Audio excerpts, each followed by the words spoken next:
Ini penting nih untuk para penonton, untuk wanita terutama. Tidak sekali sih lihat apalagi pembalut toh.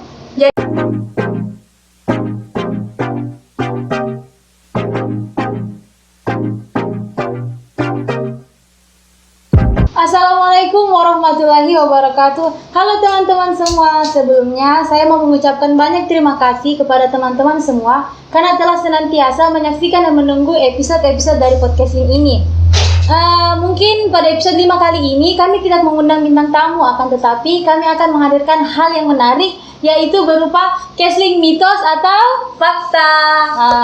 Mungkin pada episode 5 kali ini terlihat wajah-wajah baru, jadi alangkah baiknya sebelum kami masuk ke mitos atau fakta, kita memperkenalkan diri terlebih dahulu. Perkenalkan, nama saya Oktavisia dan partner saya Fauzia Yuningsi. Baik, langsung saja kita masuk pada Kesling mitos atau Fakta.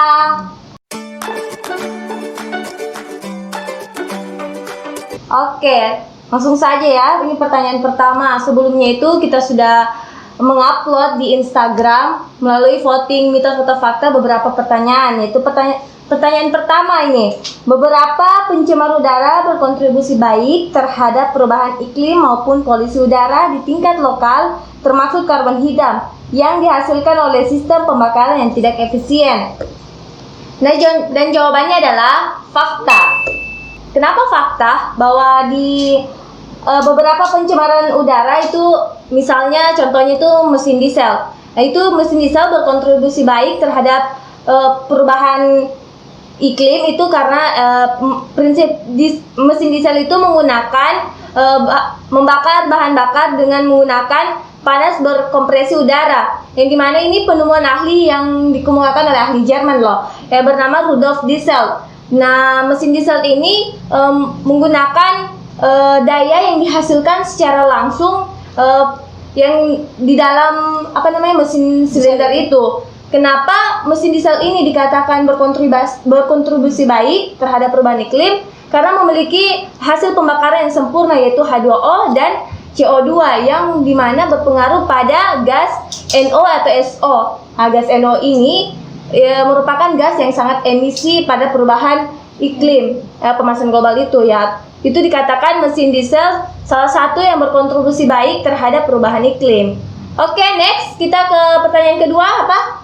Sebanyak 75% polusi air disebabkan oleh limbah rumah tangga. Berdasarkan hasil polling di Instagram, kebanyakan menjawab fakta dan jawabannya adalah fakta. Akan tetapi, dari hasil penelitian, bukan sebanyak 75%, tapi 80% polusi air disebabkan oleh limbah rumah tangga. Seperti kita ketahui bahwa air dikatakan sebagai pelarut yang universal karena air dapat melarutkan berbagai macam zat. Itulah sebabnya air sangat mudah tercemar. Seperti kita ketahui bahwa limbah rumah tangga itu bisa berasal dari air buangan cucian, entah itu cucian piring, cucian sabun, serta berasal dari sampah-sampah rumah tangga. Betul dan sekali. Juga itu bisa juga berasal dari kotoran manusia.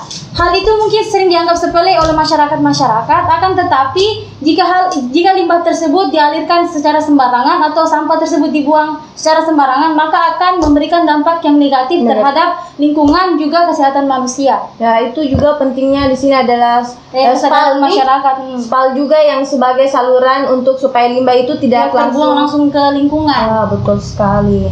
Langsung ke pertanyaan ketiga, itu polusi udara dalam rumah tangga menyebabkan terjadi sekitar 2,5 juta kematian dini setiap tahun, dan sekitar 50% dari kematian itu terjadi di kalangan wanita dan anak-anak.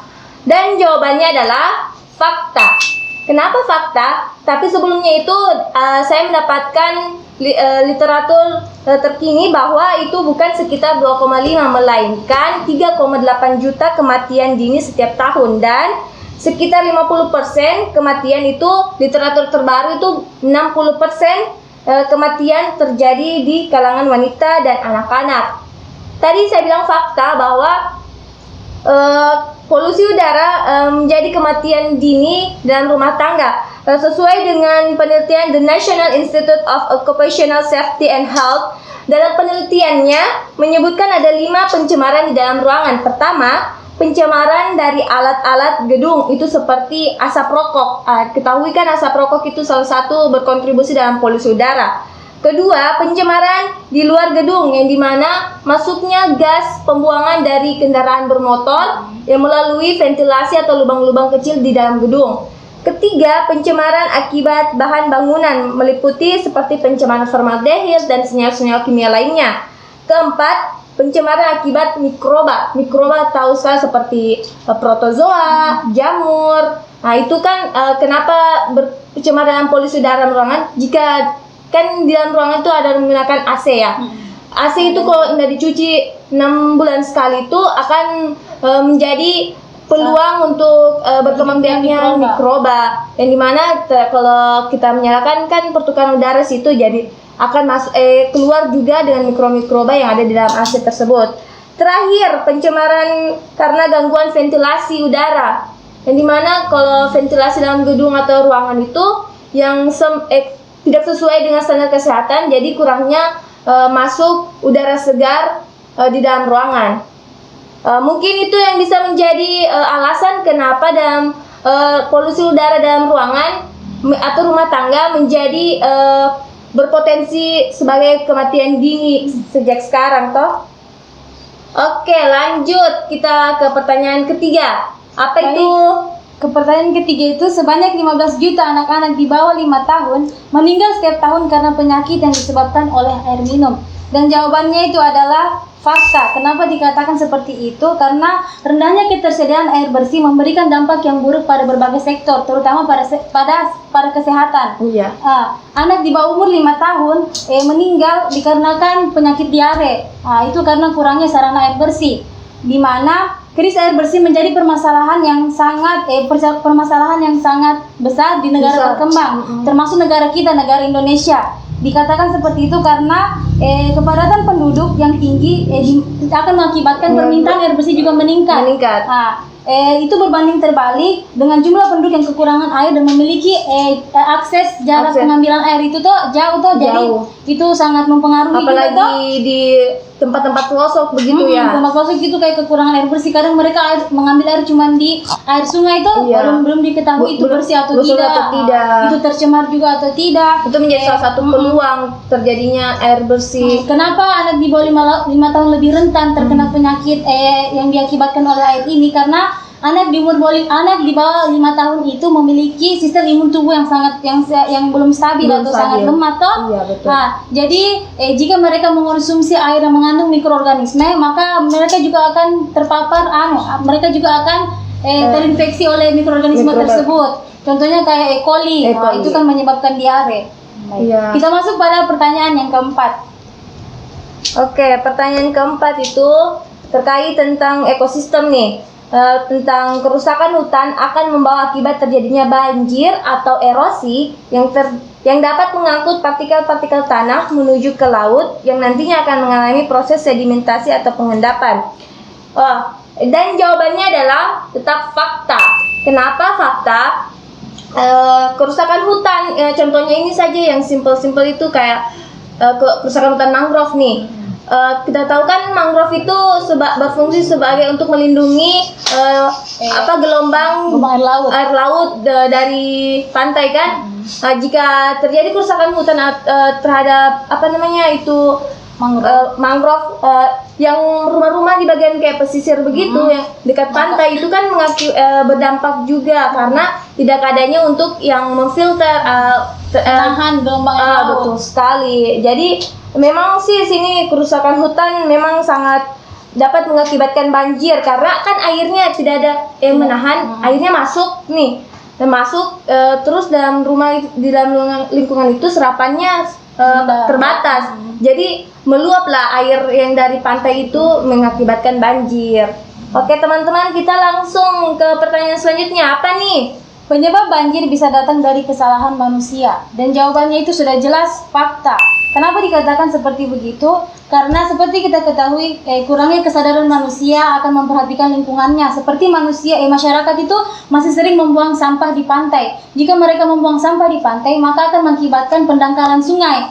Dan jika sungai itu dangkal, maka air-air yang di sungai itu akan meluap ke rumah-rumah warga sehingga terjadi banjir. serta penebangan hutan. Kan hutan itu memiliki fungsi sebagai penyerapan air. Jika air hujan turun, maka tanah akan menyerap air hujan tersebut dan dialirkannya kembali menjadi air tanah. Iya. Nah, jika hutan itu gundul atau tidak memiliki pohon-pohon, otomatis daya resapan daya resapan air hujan itu juga akan berkurang toh. Dan akan meluap, bahkan akan terjadi banjir, bahkan juga akan terjadi longsor. Nah, itu sangat bahaya ya.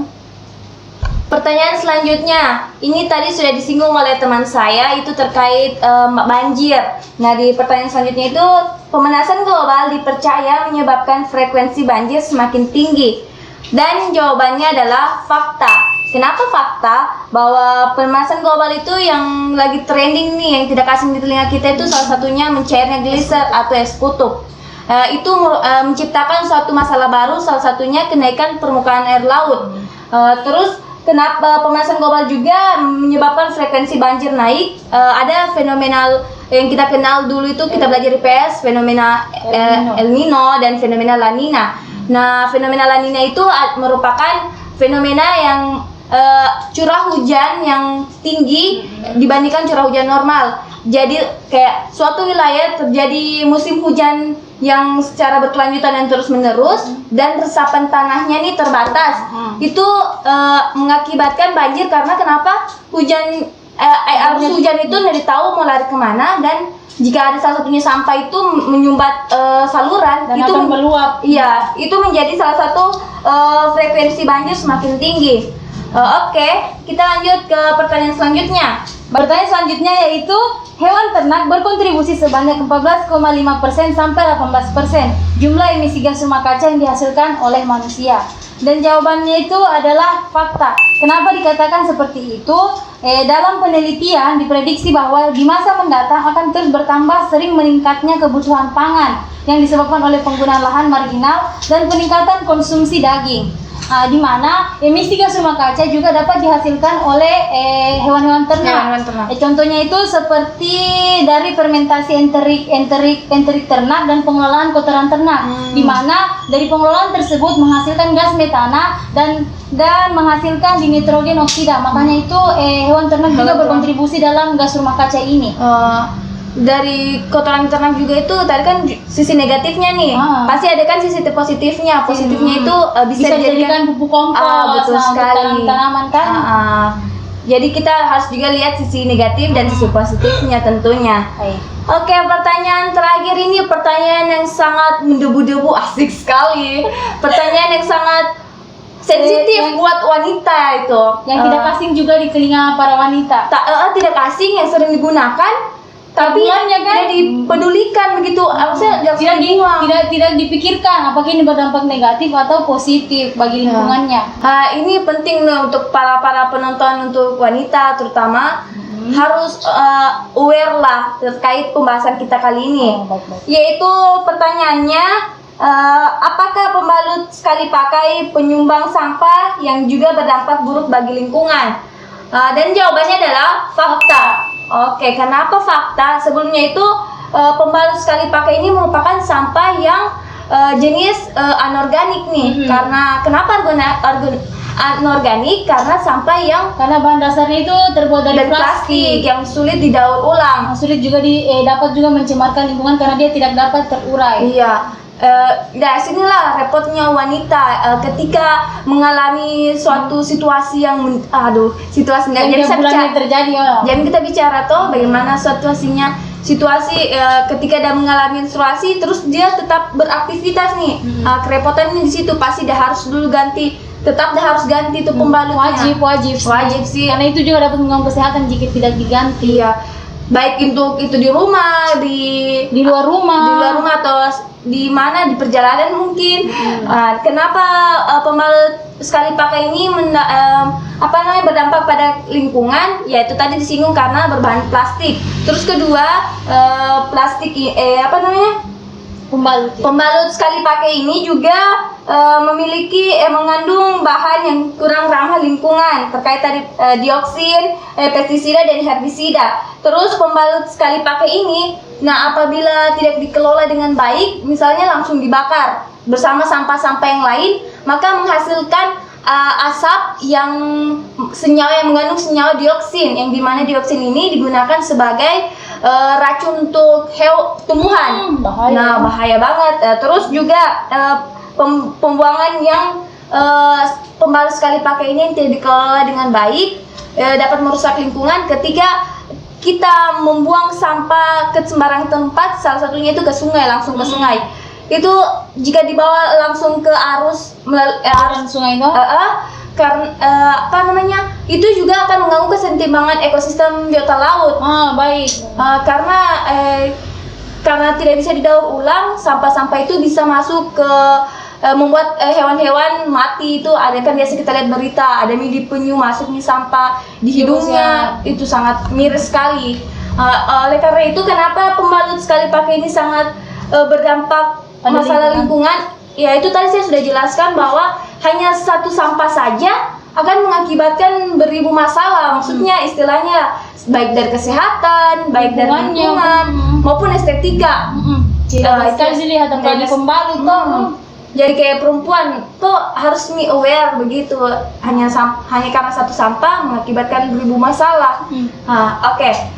Itu kan tadi masa pembalut, sudah ada nih itu kayak untuk penanggulangan pembalut itu dia dimunculkan itu yang namanya menstrual cup. Nanti tidak asing itu menstrual cup itu untuk para wanita. Itu kan itu dia bisa dipakai berulang-ulang kali. Dia hanya bisa dicuci terus dipasang lagi begitu. Akan tetapi belum banyak yang wanita yang menggunakannya karena masih takut. Apalagi kita ini tuh yang masih bujang. Asik. yang masih bujang gitu kayaknya masih tapi takut untuk pakai begitu. Tapi ini merupakan salah satu cara alternatif untuk mengurangi sampah. Mengurangi sampah. Jadi perlu edukasi lebih mendalam terkait menstruasi cup itu. Menstrual cup. Betul sekali.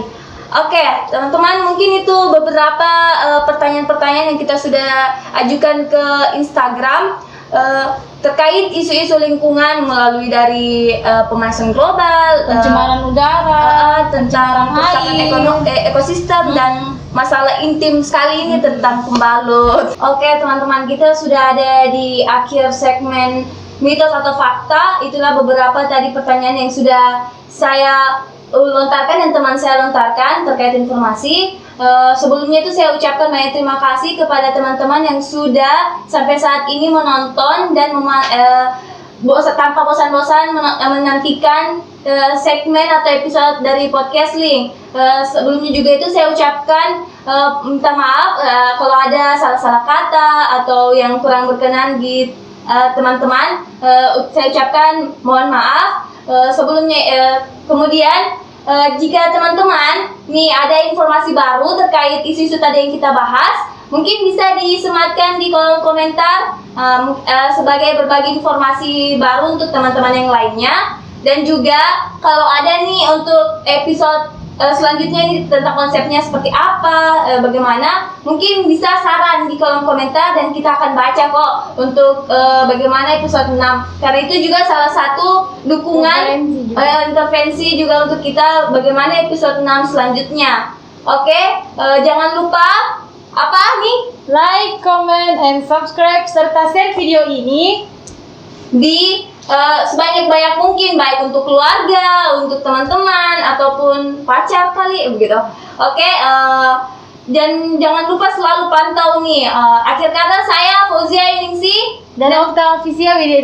Saya ucapkan banyak terima kasih. Assalamualaikum warahmatullahi wabarakatuh. Sampai jumpa di episode 6.